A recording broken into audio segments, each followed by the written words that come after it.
E voltamos a falar das eleições 2022. No dia 30 de outubro, mais de 156 milhões de brasileiros retornam às urnas para escolher o presidente da República que vai comandar o Brasil pelos próximos 4 anos. E é para falar sobre a preparação para o segundo turno, que está ao vivo aqui no estúdio do Jornal do Meio-Dia, o secretário de Tecnologia da Informação do Tribunal Regional Eleitoral de Mato Grosso, Carlos Henrique Cândido. Boa tarde, secretário, e seja bem-vindo aqui ao Jornal do Meio-Dia. Boa tarde, obrigado pelo convite. Na área de Tecnologia da Informação, como é que estão os preparativos para esse segundo turno no dia 30 de outubro? A gente já está aí com quase 90% pronto, né? Até porque o segundo turno acaba sendo uma repetição do primeiro turno, então não tem muita dificuldade para refazer a logística. Tem alguns pontos de melhoria que a gente já está aplicando, né, para tratar alguns problemas que a gente teve no segundo turno e tentar trazer... Do primeiro turno, para tentar trazer um segundo turno um pouco mais tranquilo do que a gente já teve no primeiro. Secretário, um desses problemas que houve grande preocupação até da população e questionamentos, por que a demora, as longas filas? O Tribunal Regional Eleitoral está procurando dirimir essas questões para facilitar na hora da votação? Tem pessoas que ficaram horas ali só para votar, né? E algumas até desistiram. Sim, sim. Tivemos sim muitas filas, né? Qual o levantamento disso, assim, de se poderia ter sido mais organizado, se houve de fato muitas filas em várias cidades, de forma generalizada, ou foram pontuais os casos? Não foram pontuais, foram casos generalizados. Era uma eleição complexa, não foi uma surpresa, nós já esperávamos uma certa fila. Houve a questão da mudança do horário de votação também, que atrapalha a logística que o eleitor já vinha acostumado. Então isso é uma questão de nós nos adaptarmos também. Mas, de forma geral, a gente estimou em 1 hora a mais o tempo que a gente espera que fosse necessário. Esse tempo nós dividimos em alguns quesitos, nós colocamos no nosso cenário de inteligência de dados, nós conseguimos verificar alguns problemas que a gente precisa melhorar. O principal é o mesário na hora de identificar o eleitor na urna biométrica. A gente está refazendo uma parcela do treinamento para que essa identificação seja um pouco mais rápida. E a própria votação agora para o segundo turno não tem nem a necessidade da colinha, que foi um problema no primeiro, né? Muito eleitor não foi com a colinha e aí demorou. Eram vários números, né? E agora não, agora já não vai ter esse problema. Então, assim, ainda assim vai ter alguma fila, não como foi no primeiro, mas ainda assim, porque a procura é maior, nós temos mais eleitores interessados em votar, o que é muito bom para o nosso processo democrático. Então a gente vai ter um pouquinho mais um pouquinho menos de demora, a gente está apostando nisso, mas ainda assim deve ter alguma fila assim ainda no processo eleitoral. E por que é que esse problema aconteceu no primeiro turno com os mesários na identificação do eleitor na leitura biométrica? Na verdade, não foi um problema, é que essa foi a primeira eleição que todo o estado de Mato Grosso utilizou a biometria. Então, todo eleitor de Mato Grosso teve que se tentar utilizar e fazer a leitura. Então, muitos dos mesários de Mato Grosso não estavam, por mais que se treine, não tinha aquele conhecimento prático de como realmente posicionar o dedo ali no eleitor. Agora não, agora o primeiro turno serviu como uma espécie de treino, né? Isso foi corrigido agora para o segundo turno? O próprio treino do primeiro turno, e agora nós estamos com a intensificação da campanha específica só para digital, só para a coleta da digital do eleitor na hora de votar. Secretário, a última apuração do primeiro turno em todo o Brasil foi muito demorada, né? Acredito que até umas 11 horas da noite havia alguns colégios eleitorais sem a apuração total. Por que isso aconteceu e é esperada essa demora novamente no segundo turno, ainda que seja mínima, né?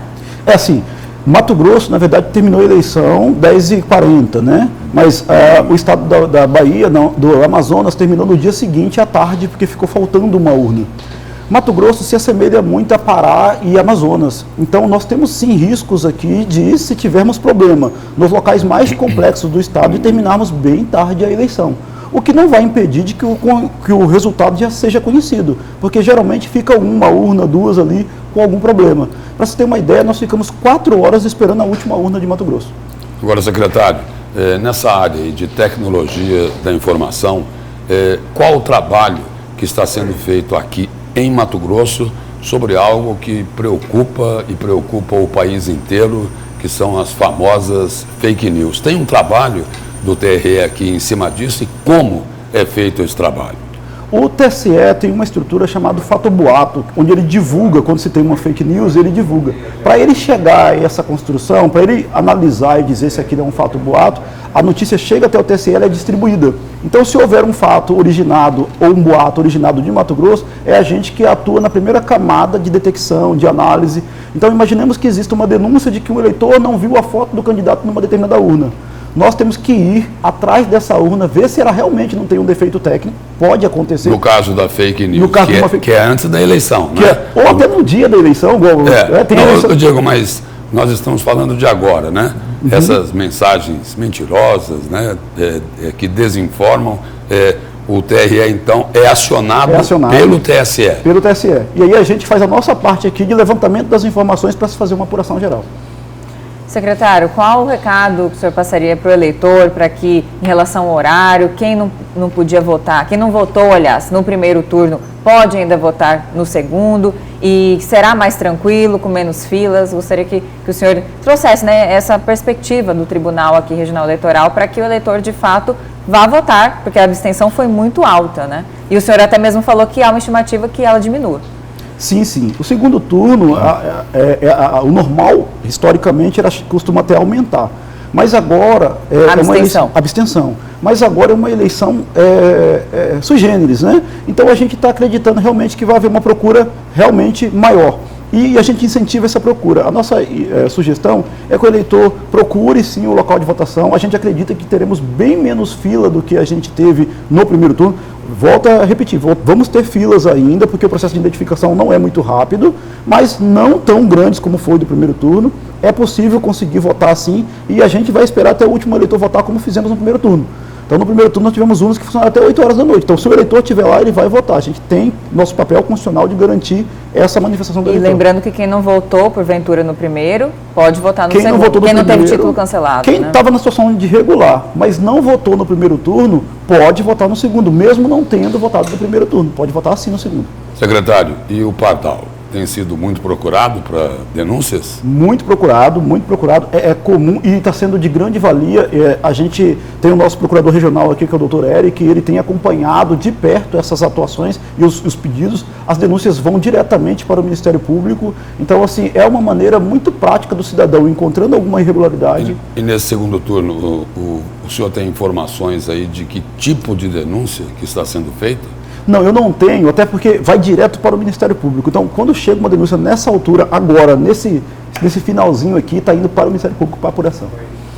Secretário, só para encerrar, reforçar o horário de votação, que mudou, né, este ano e confundiu muita gente. Algumas pessoas chegaram em cima da hora, não conseguiram votar. Lembrando que se chegar ainda dentro do período, o colégio eleitoral fica aberto, né, a zona eleitoral, até o último eleitor votar. Até o último eleitor. O eleitor que estiver na fila às 16 horas vai votar. Até às 16 horas. Então, 16 horas. O horário correto é das 7 da manhã às 16 da tarde, né, até às 16 horas. Nesse segundo turno, o TRE está usando o horário eleitoral para divulgar o horário de votação? Exatamente. Está utilizando? Sim, naqueles espaços, né, de propaganda, o TRE está dizendo o horário de votação. Porque no primeiro turno usou com mais ênfase. Com mais ênfase. Eu acho que o primeiro turno teve esse primeiro problema, mas agora acho que o eleitor já entendeu, já está mais fácil para ele chegar no horário, sim. Obrigado pela presença e pelas informações aqui no Jornal do Meio-Dia. Obrigado.